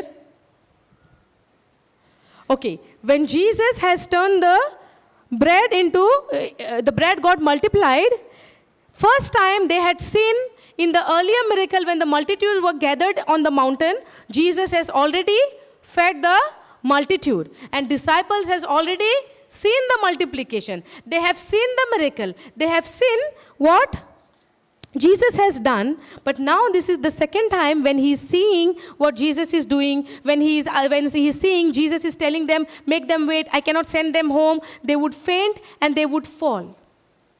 Understanding? But now they have seen the miracle before. They have seen also the water is turning into wine. They have seen the dead. Jesus has raised the Jairus' daughter from the dead. They have seen the so many miracles in their life, but yet they failed to believe. Believe it every time. Are you understanding? Can you check the word where Jesus is telling? Wait. Is this the one? For this people's heart is waxed gross, and their ears are dull of hearing, and their eyes they have closed, lest at any time they should see with their eyes, and hear with their ears, and should understand with their heart. Do you see over here, understanding comes from where? From the mind or from the heart? Understanding comes from the heart.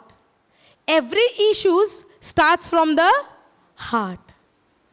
All of the time we are thinking it's from the mind, but it is from the core, the inside, the inner part, which is the heart. The issues of the life starts from the heart. If I am angry, I cannot be joyful. If I am sad, I cannot be happy. And if I am happy, that is a medicine for my body. If I am in anxiety, the result is sickness. The result is disease. The result is problem. The result is depression. Yes or no? Now over here Jesus is telling they should have understand with their heart. The understanding comes from the heart.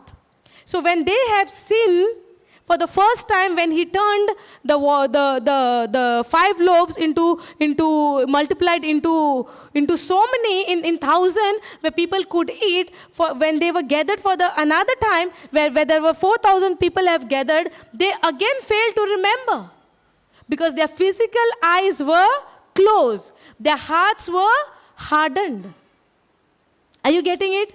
Their hearts were hardened. Now we see the so many miracles has happened in the written word of God. We are seeing the multiple miracles Jesus has performed. He has raised the Lazarus from the dead after 4 days. Yes or no? When they came to arrest Jesus, Peter took the sword and cut off the ear of one of the person. What Jesus did, he touched his ear and he healed his ear, because this is not the ways of Jesus. Are you understanding? So everywhere he walked, he performed signs and wonders and miracles. He always looked at people with compassion. When the multitude followed him, he looked at them with compassion, with love. Because he knew, because of our hardened heart, because of our unbelief, we are astray. Because we don't know the word, we are astray. But now when I know the word of God, I have no other choice than accepting the word. But if I don't accept, what will happen?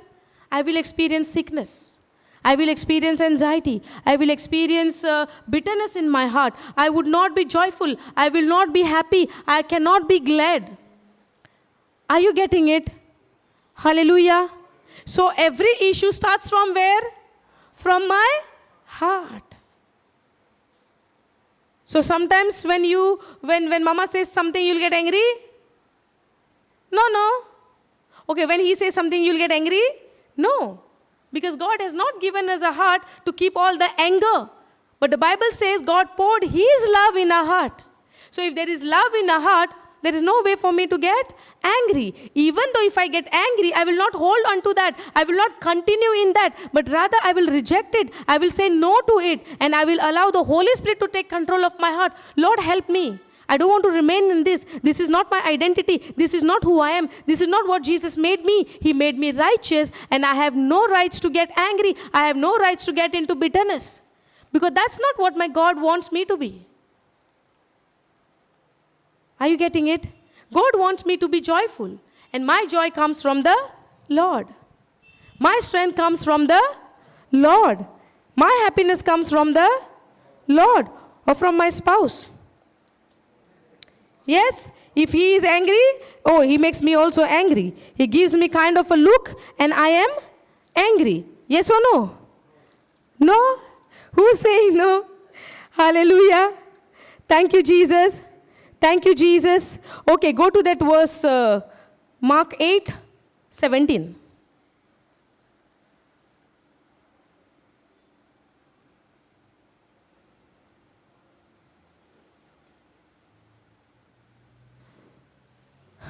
Okay, go from 15th verse. And he charged them, saying, take heed, beware of the leaven of the Pharisees and of the leaven of the Herod. Go down. And they reasoned among themselves, saying, it is because we have no bread. And when Jesus knew it, he said unto them, why reason you, because you have no bread?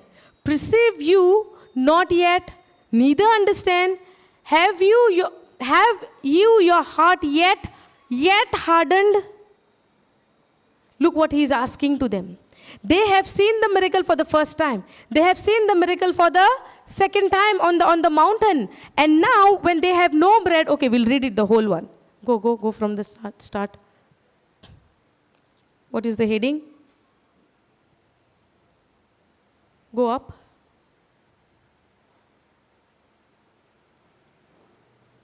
Okay, we had finished here, right? Now, and the Pharisees came forth and began to question with him, seeking of him a sign from heaven, tempting him. They are trying to ask the sign from heaven to prove that he is the Messiah. He is the Son of God. Go down.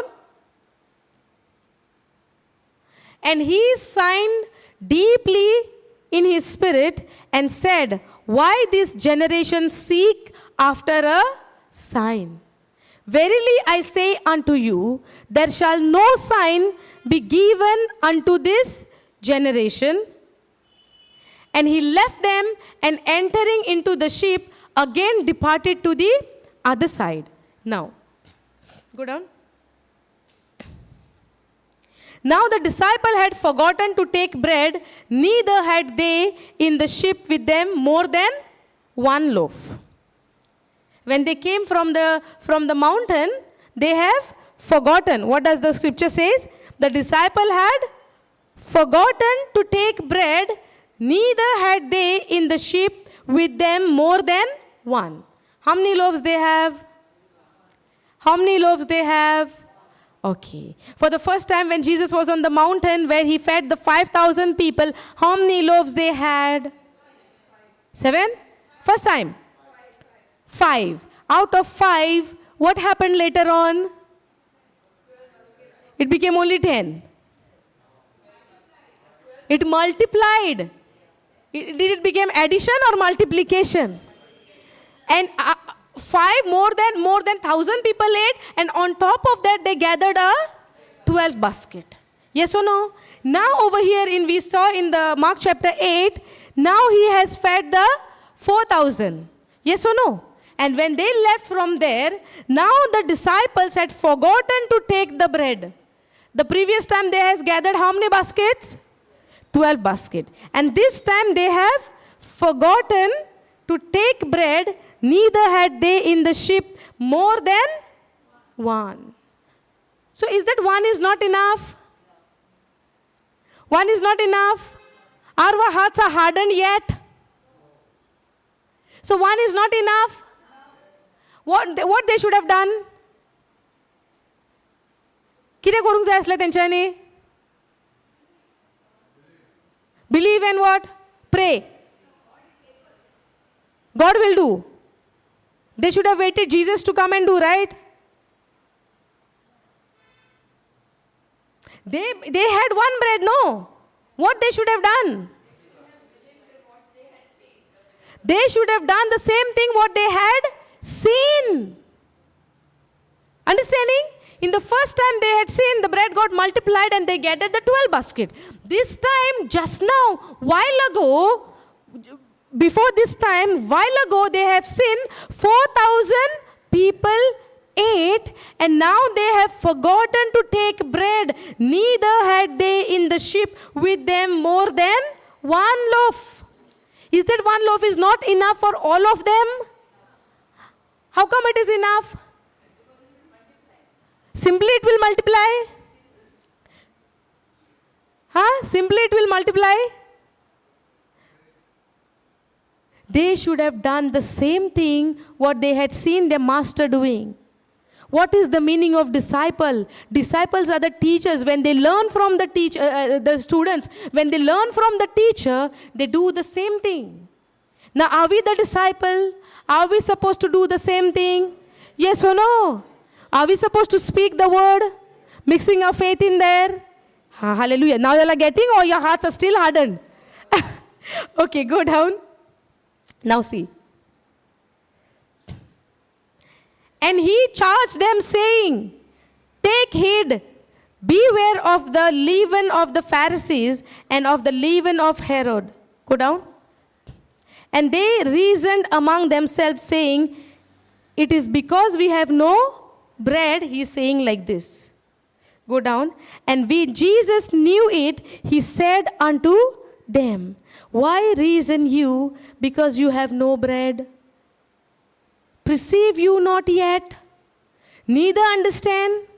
Have you your heart yet hardened? Go NLT. We'll see. From the 16? 15?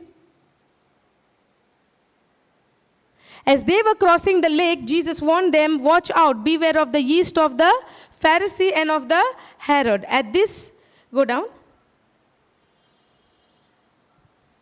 At this, they began to argue with each other because they hadn't brought any bread. Jesus is saying like this. They are reasoning in themselves in this way. And now Jesus is telling them, go down. Jesus knew what they were saying, so he said, why are you arguing about having no bread? Don't you know or understand even yet? Are your hearts too hard to take it in? The reason why I don't grasp the message of God, because my heart is yet hardened. My heart is yet hardened. Now, what is the solution? How will I make my heart to understand? You know, if my heart is hardened, I cannot understand what Jesus has done. I cannot understand what God has done for me. Yes or no? Now, how to make it loose my heart? How to make it soften my heart? How to make it my heart like to understand? Not hard, but what is opposite of hard? Soft, soften. So how will I understand the word of God? When my heart is hardened, I cannot understand, because the understanding is happening from the heart. The word of God, the understanding of the word of God is starting from my heart, not from my mind. That's why when he said, speaking to the mountain, do not doubt in your heart. Are you getting it? It's not saying do not doubt in your mind. Do not doubt in your heart. The heart is playing a big role in my life. Are you getting it? So when he was reasoning, when he was saying your heart is hardened, but now how to make my heart is softened? Do you want to know this, or you want to continue this next time? Oh, what? No, sister. The only way my heart will be softened, my heart will be ready to receive the word of God is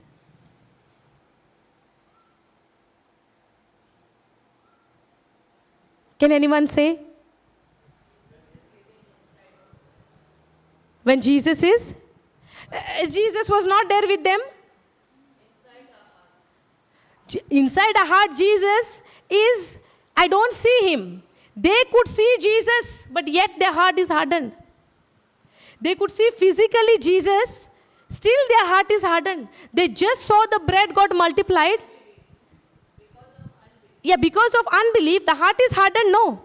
The hardened heart is because of unbelief. Unbelief is because of the hardened heart. But how will my heart will be soft to understand? How will my heart will be ready to receive the message and to understand the message? When my heart is full of love. There is love in my heart. The thing is, I'm not aware of it. By believing.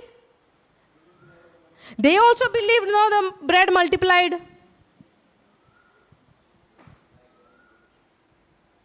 They also believed, no, the bread multiplied. Yes, say. Huh? By going to retreat. Okay, the Pharisees were also following Jesus and seeing all the signs and wonders. Did their heart changed? He is saying by going to the retreat, my heart will be softened, or my heart will be ready. Will understand the word. Is it? By going for the retreat. But I don't agree with this. You know why? Agreeing means, see, according to the word, even Pharisees were going everywhere. Wherever Jesus was going, they were also going and looking what he was doing. They were also there. That's why they say, no, who is he? He can forgive the sin. Only God can forgive the sin. How can he do the miracles on the Sabbath? Everywhere they were present. Everywhere they were going. Everywhere they were there. Even when somebody's house roof was opened and they lowered the paralytic man, they were there also. The Pharisees were there also. Because when Jesus said, your sins are forgiven. My son, your sins are forgiven. They reasoned in their heart at that time. How can he forgive the sin? Who gave him the authority? The Pharisees were also going wherever Jesus was going and preaching the word. That did not change their heart. So how do you think?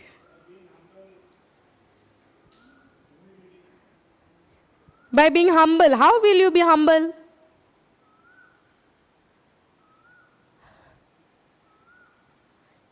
It's very easy. So many times we have taken this scripture.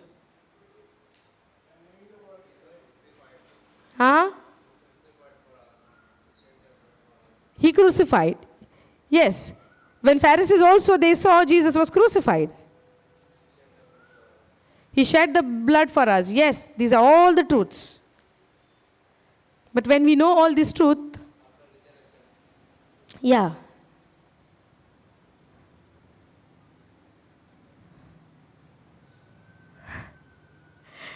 We'll know this next week.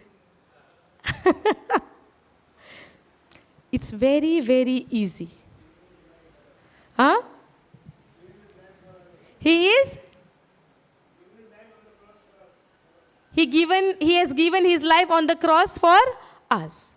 Do I remember this day and night? No. It means I'm not doing anything wrong even by knowing that. Sometimes before I committing any sin, all those things are coming in my mind, but still I take a decision of falling in that sin.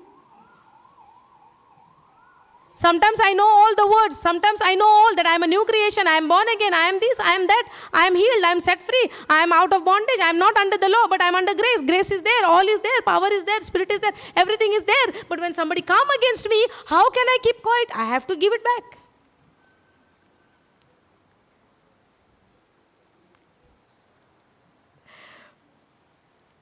I hear and hear and hear and hear the word of God. Yes or no?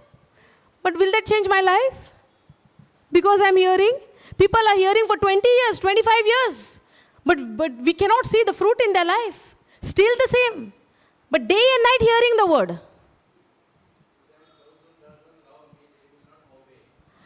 Those who doesn't love me, they will not obey. Okay, the one who love, in what way they obey? Huh? How you will die for yourself?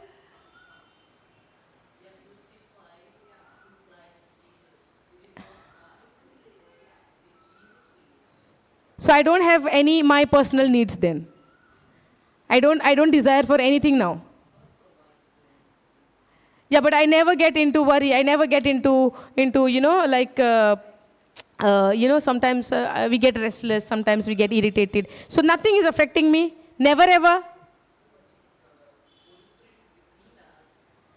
Yeah, I agree. All of those things. Everything is written. Everything is written. But how my heart will be ready to live on that word? It's very simple.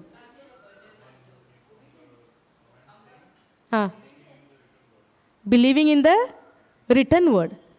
Yeah. Yes, in the comment. Okay, by believing in the written word. But to believe in the written word, before that I have to do something. Cast my burden. Cast the burden, and then we do what we want to do. I have to renew my mind. Yes. Say it again, brother. You got it. Praise God. See how attentive and how... Say. Joshua 1:8. This is the only way I can remain in His word.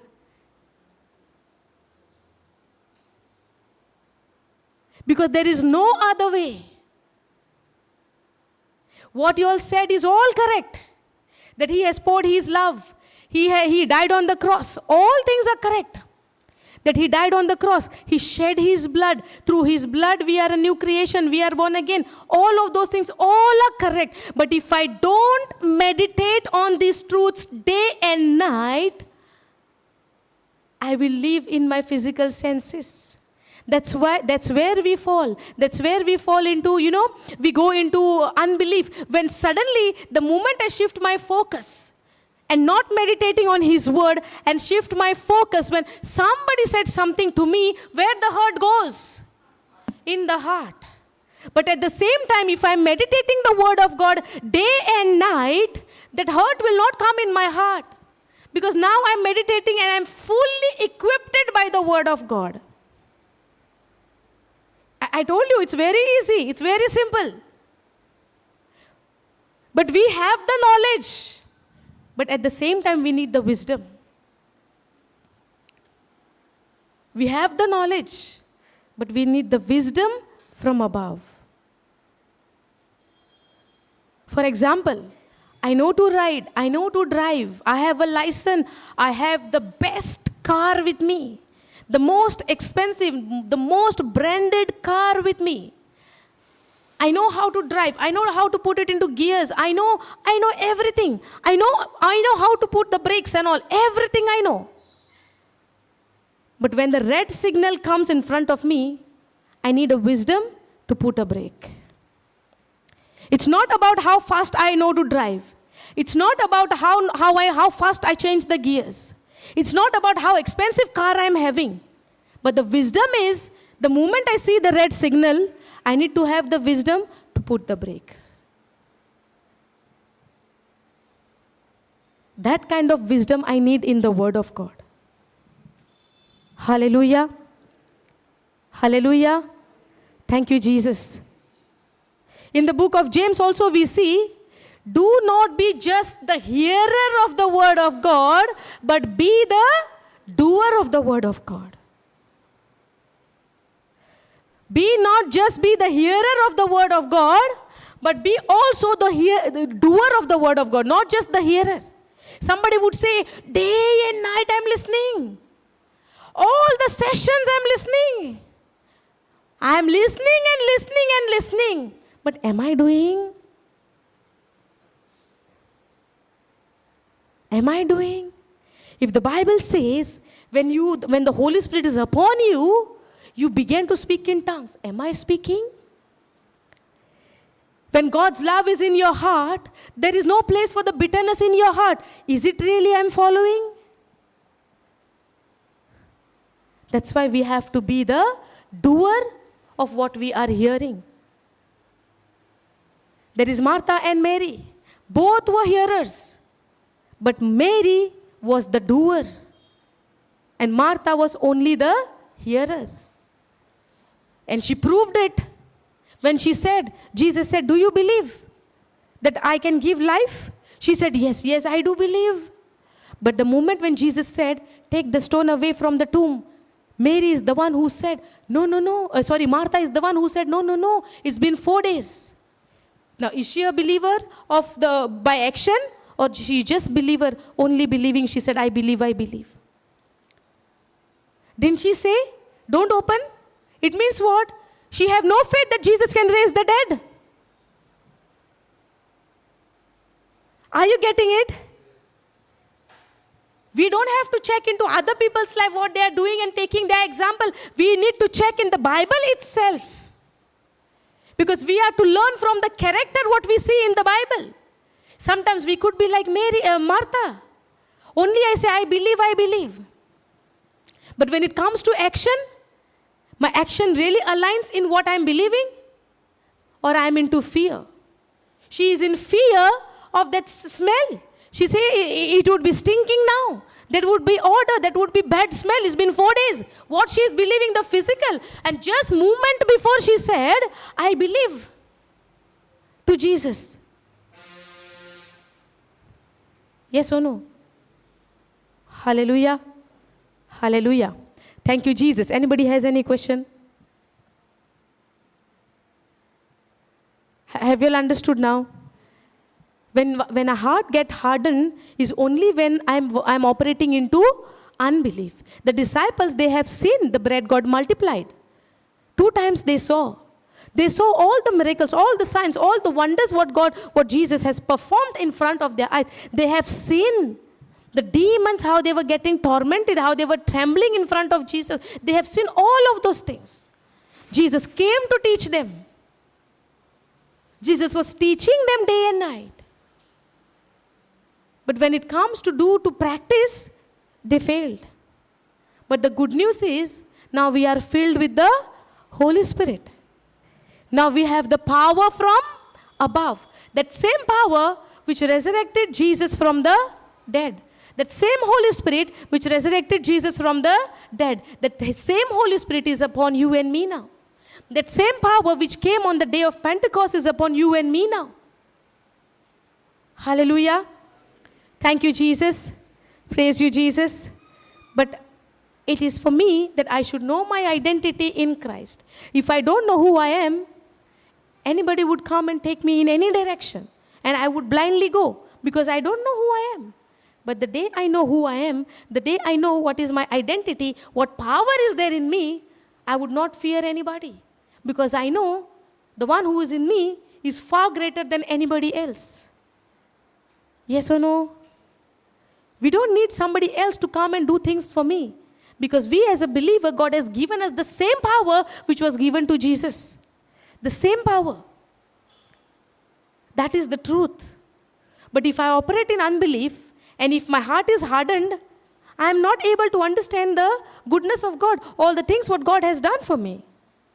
The reason only when my heart is hardened, I am not able to see what Jesus has done. What Jesus has given me. What I received through Jesus. Only when my heart is hardened. But when I keep on meditating on His word, there is no way for me to remain in His word apart from meditating on His word. That's what God Himself told Joshua. If you want to be successful and prosperous in your life, you have to be, the key is you need to meditate on my word day and night. I need to ask a question to myself, where I'm meditating on? On my problems? On my life? On my situation? So many years I'm in this problem, so many years I'm in this trouble, so many years this is happening to me. Okay, the former things, those are old things are passed away. And all things are become new. This is the truth. This is the gospel. I am holding and scratching on my old wound. If I scratch on the wound, what will happen? That wound will get healed? Now, is it the problem with the wound or is the problem with me that I am going and scratching it?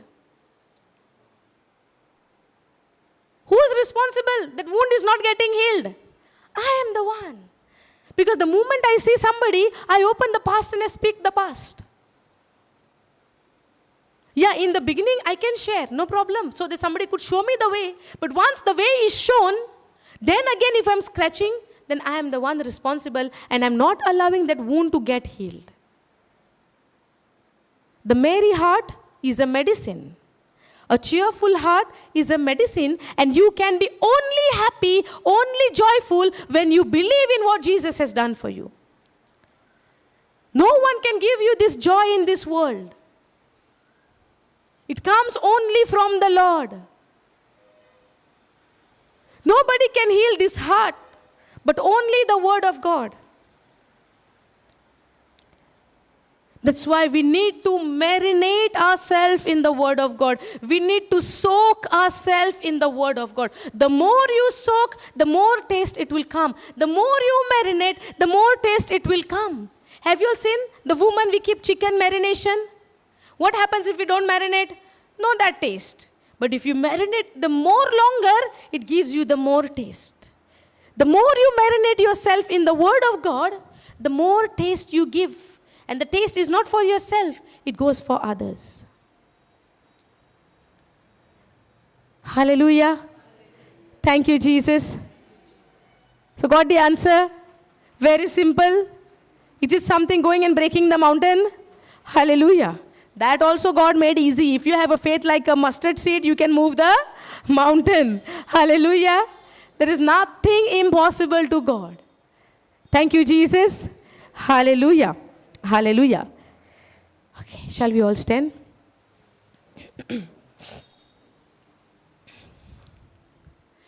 Father God, we thank you, we praise you for this wonderful teaching. Thank you for taking complete control, Holy Spirit. Thank you for taking over. You know, Lord, exactly what we need. You know exactly what we are going through, Lord. Thank you for showing us the way, showing us the mirror, which is your written word. Thank you, Lord, for revealing us a special remedy, a special medicine, which is benefiting to my body, Lord. That we need to be, a merry heart is a medicine to our life, to our body. Thank you, Lord, for showing us the way. Thank you, Lord, for giving this joy in our heart. And this joy comes only from you and only from you. There is no other way. Keep us soaked in your word, O Holy Spirit, where nobody can come and deceive us and take us away from your word.